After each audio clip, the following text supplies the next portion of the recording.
আসসালামু আলাইকুম। আরও একটি নতুন ভিডিও নিয়ে আপনাদের মাঝে হাজির হয়ে গেলাম। আজকে আমি সকলের পছন্দের একটা সেমাইয়ের রেসিপি আপনাদের সাথে শেয়ার করব। প্রথমে আমি এখানে চুলার মধ্যে একটা পাতিল বসিয়ে দিয়েছি। এবার এর মধ্যে একটা তেজপাতা, এক টুকরো দারুচিনি আর দিয়ে দিচ্ছি 3টা এলাচ, আর এর সাথে 1 কাপ পরিমাণ লম্বা সেমাই দিয়ে ভালো করে এই সব কিছুকে আমি কিছুক্ষণ ভেজে নিব। আর যখনই সেমাইটা ভালো করে ভাজা হয়ে যাবে তখনই এর মধ্যে আমি 1/2 লিটার পরিমাণ তরল দুধ দিয়ে দিচ্ছি। এখানে আমি গরুর দুধটা ব্যবহার করেছি। এবার এর মধ্যে আমি দিয়ে দিচ্ছি 1/2 কাপ পরিমাণ চিনি আর দিয়ে দিচ্ছি অল্প একটু লবণ।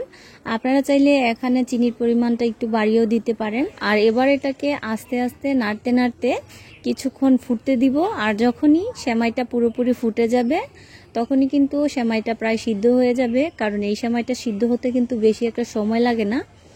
আর এবার এর মধ্যে আমি দিয়ে দিচ্ছি অল্প একটু নারিকেল, কোরানো নারিকেল দিয়ে দিলাম এখানে।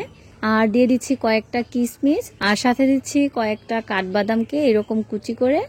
এবারে সেমাইটাকে আরও কিছুক্ষণ একটু নেড়ে চেড়ে তারপরে চুলা থেকে আমি নামিয়ে নিব।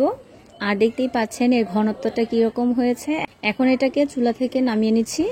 আর এবার চুলা থেকে নামিয়ে কিছুক্ষণ পর আপনাদেরকে দেখাচ্ছি যে এটা আরও একটু ঘন হয়ে গেছে।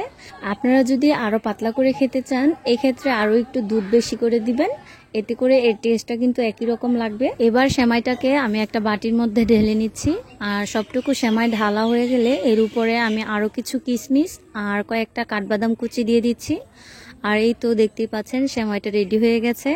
আর এই সেমাইটা যারা যারা খেয়েছেন তারা তো জানেনই যে এই সেমাইটা এইভাবে রান্না করলে কতটা পরিমাণ ভালো লাগে। আশা করছি আমার রান্নাটা আপনাদের কাছে ভালো লেগেছে। ভিডিওটা ভালো লাগলে লাইক, কমেন্ট এবং শেয়ার করবেন। আল্লাহ হাফেজ।